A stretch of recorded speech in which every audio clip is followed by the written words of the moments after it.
safe music, but it's a little different. So at Belmont, music is something that's redundant and repetitive, and it can sometimes hearing the word music business makes us all kind of cringe inside of how many times we've heard it. But especially something even more forward is something with those who are musicians is their gear and how much they're into it. And those who are musicians love talking about it and could go on for hours, and those who don't could care less, and it's awful. And it's, and so it's just interest. But there is one product specifically that I'm talking about that I think, even for non-musicians, there is appreciation just in terms of technology and kind of where it's going. And that is the Teenage Engineering OPZ.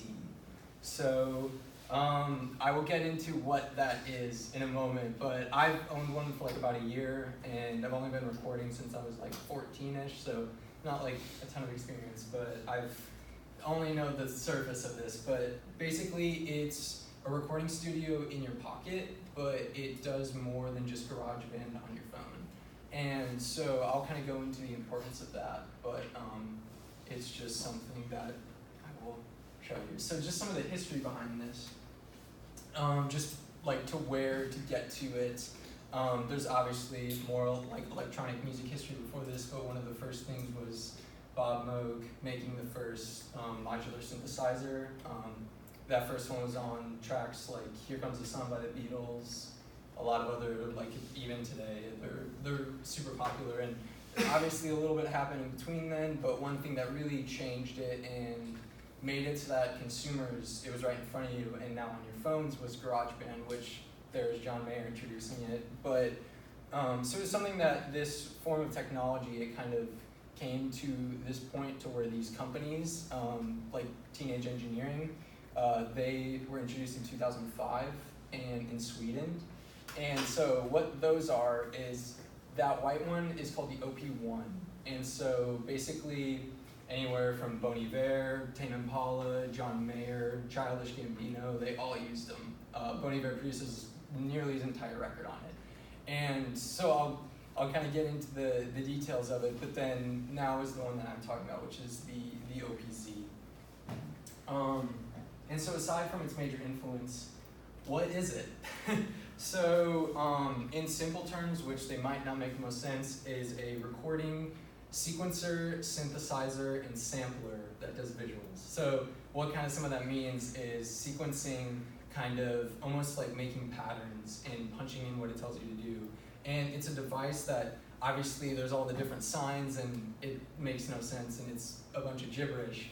But on the other end, it makes it super easy for people just to pick it up and kind of mess around with it. And it's a really interesting tool.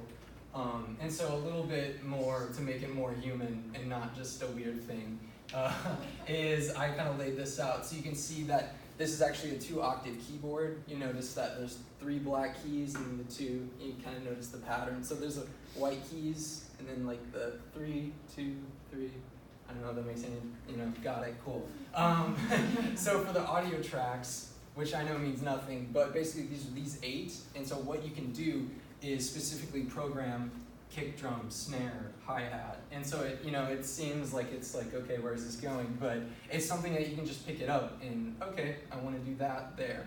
And you can start mapping out. And I know I have a video that'll show. But and so there's some more parameters, and they all kind of change within setting, and it doesn't mean much to you guys. But here's a little clip.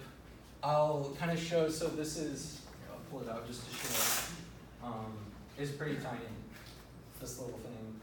But basically you can follow along. There's 16 little dots. And so, like in music, it's 4/4 time. So it's like 1, 2, 3, 4, and obviously. And you can actually just notice the lights go. And so that's how it actually counts. That's not how it counts.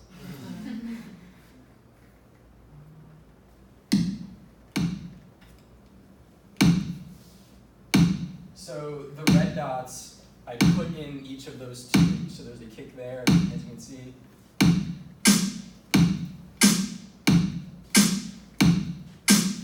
So you can't see the kick drums anymore, but I switched over to the snare, so you only see the snare.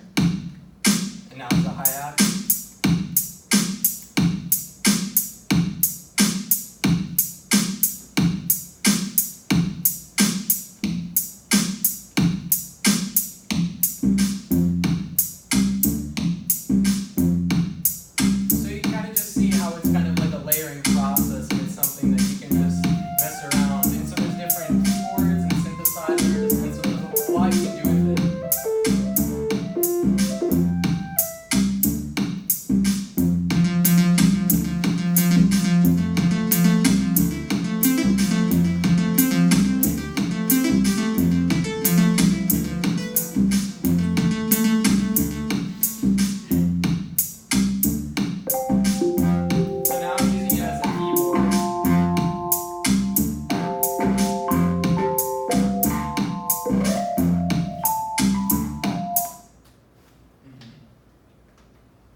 read something online that you can read the full manual multiple times and there's still things you don't even know. So it's something, I know it's very diverse, but it's something that with a little bit of explanation, it's really easy to just pick up and kind of get your hands on. And so it's amazing for how tiny this thing is, but then that also kind of, because these things have only been around since 2011, so it's what's the potential use, which since it's the first of its kind and there's really been nothing like it, I almost view this company as kind of similar to Apple, what they did with making some of like the tech products very digestible and make it easy to understand and almost playful.